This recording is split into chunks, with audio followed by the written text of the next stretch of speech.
Módulo 4.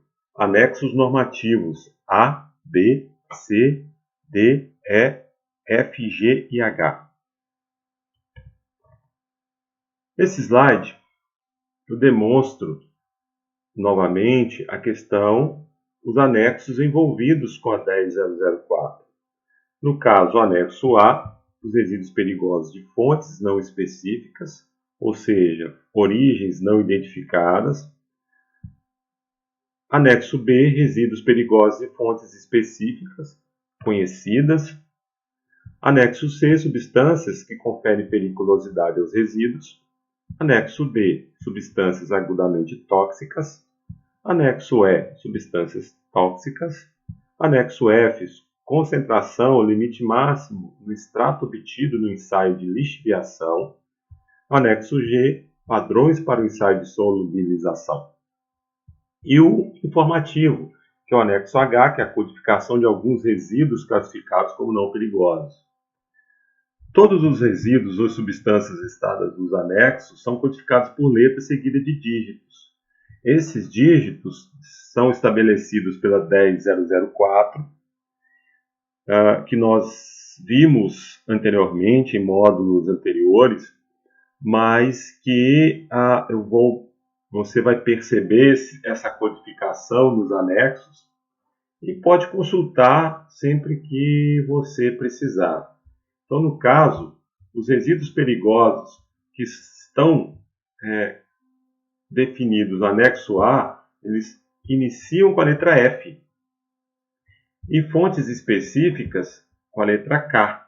Os resíduos perigosos classificados pelas características que são inflamabilidade, corrosibilidade, reatividade, patogenicidade, eles têm a sua codificação D001, D002, D003 e D004. Essas informações aqui, elas são muito importantes, pois muita gente questiona quais são as características dos resíduos perigosos. E aí aqui, reforçando, são esses 4 que nós vimos no módulo anterior.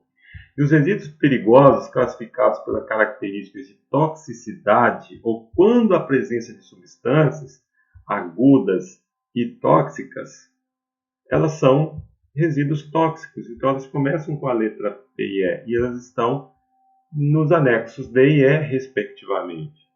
E quando aqueles resíduos classificados pelas características de toxicidade resultante do ensaio de lixiviação, de acordo com a NBR 10005 e constante no anexo F, eles têm a classificação de 10004 a 10052 na sua sequência. E os resíduos não perigosos constam no anexo H. Então, no caso, no anexo A, os resíduos perigosos de fontes não específicas, a tabela é justamente a que está aqui. Só que nesses slides, como também nos próximos, não estabelecemos todos os resíduos em sua completude, justamente para não fugir da didática, pois o objetivo do curso é entender a aplicabilidade da 10004 e como consultar ou como manusear para definir a classificação de forma adequada ao resíduo. Então, você pode sempre consultar os anexos. Esse é o grande objetivo. Então, no caso, a codificação F006, F007, eu já vi algumas empresas adotarem a codificação da norma para classificar os resíduos que mantêm empate ou que foram gerados. E aí você tem o resíduo perigoso.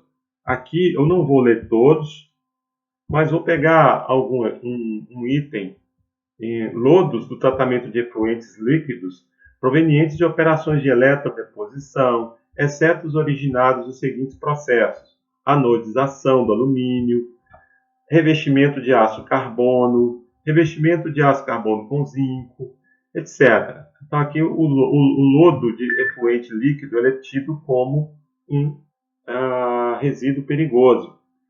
E justamente ele traz na sua coluna à direita aquela questão da sua constituição. E no caso do resíduo, ressalta aqui os constituintes, ó, o cádmio, o cromo, o níquel, o cianeto, que são questões importantes para entender o motivo do perigoso e a característica da periculosidade, que no caso é tóxico. Então, há outros resíduos e lodos de tintas provenientes de pintura industrial, lâmpadas com vapor de mercúrio após o uso, óleo lubrificante usado ou contaminado por ser tóxico. Então, são questões que se enquadram como resíduo perigoso. No caso de resíduo perigoso de fonte específica, repare a tabela. Veja que do seu lado esquerdo, ele já tem a fonte geradora.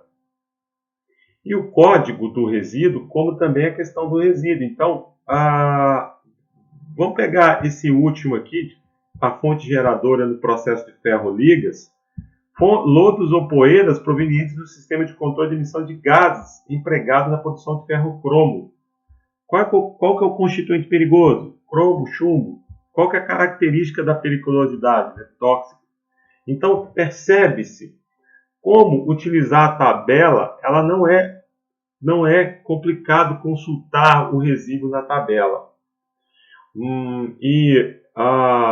Lembrando que na norma, ela tem todos os resíduos com a devida fonte geradora e as suas características. Então, esse é um item importante para você também consultar a 10004. Anexo C. Substâncias que conferem periculosidade aos resíduos.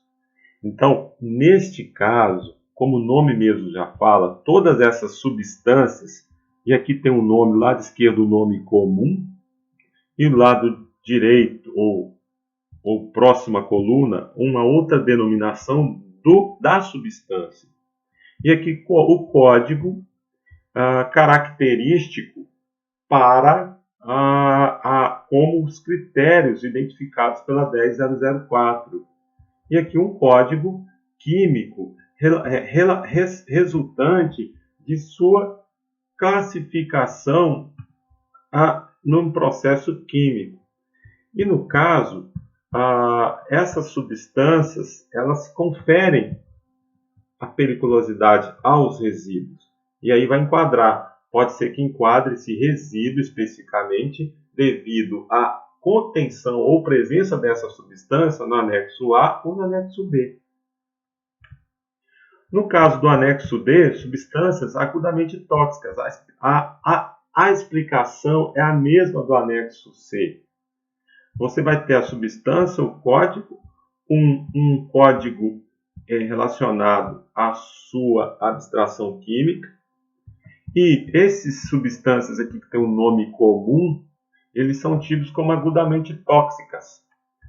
No caso do anexo E, também é a mesma visão do anexo anterior, tem a substância, a sua codificação. E aqui estão as substâncias tóxicas.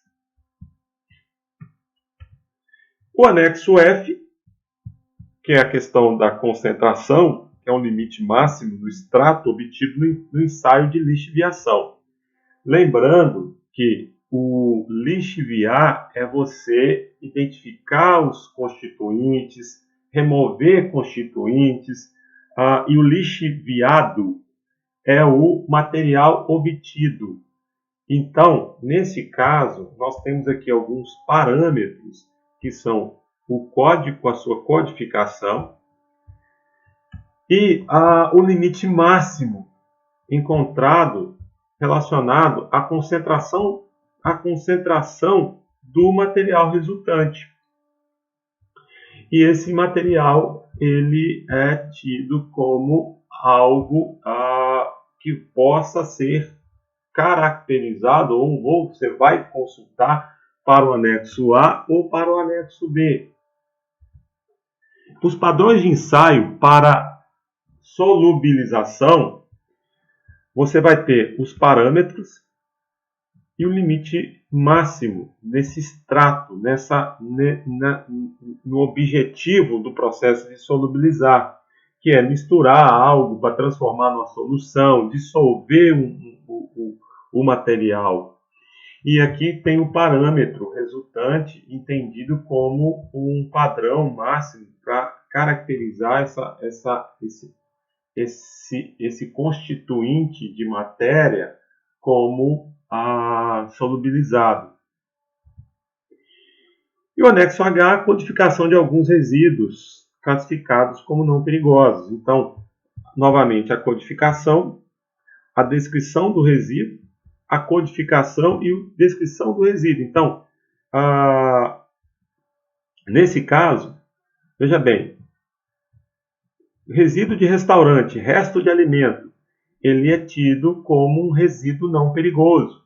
Sucata de metais ferrosos, sucata de metais não ferrosos, resíduo de papel e papelão, resíduos de plástico, resíduos de borracha, bagaço de cana, resíduos de minerais não metálicos, resíduos de madeira, e são aqui com a devida codificação, eles não apresentam característica de periculosidade. Então, excluídos da tabela de classificação como resíduos não perigosos, aqueles contaminados por substâncias que contém no anexo C, D ou E e que apresentam características de periculosidade. Então, se esses resíduos eles apresentam aquelas substâncias ou estão contaminados por aquelas substâncias tidas do anexo C, D ou E, eles são eles serão considerados como resíduos perigosos. Então, papel, por exemplo, se tiver contaminado por óleo, a sucata contaminada por óleo, então são questões que a norma ressalta de uma forma bem característica para a contaminação que possa vir a ter. Mas também deixa claro que ela ressalta uma série de resíduos como não perigosos que você pode consultar. E uma questão de atenção, essas informações, a 10004, ela não ressalta. Mas eu ressalto para você que resíduos, eles precisam ter um cuidado com o armazenamento, uma proteção, uma contenção, a mesma questão da manipulação, por se tratar de uma situação de saúde, né, tomar cuidado com aqueles de periculosidade, que são tidos como os resíduos perigosos, e a questão requer identificação, outros a questão da destinação adequada.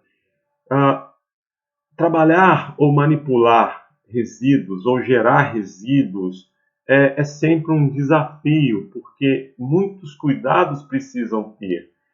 E, ao mesmo tempo, toda a questão do encaminhamento, vale ressaltar, documentos que precisam, às vezes, estar atrelados à destinação que foi realizada, e muitas licenças ambientais elas vão requerer um controle sobre os resíduos. E aí tem toda uma cadeia de documentos que precisam ser mantidos, uma gestão para que possa ter um controle de forma eficaz, segura e, ao mesmo tempo, atendendo aos diversos requisitos legais envolvidos com a gestão de resíduos.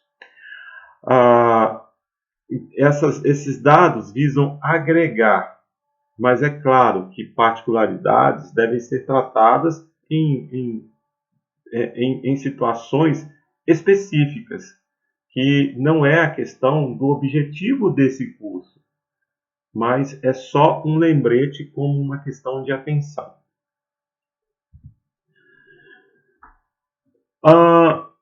Conclui-se que a ABNT-NBR 10004/2004 não é uma norma que se objetiva permitir ou não a utilização de resíduos sólidos.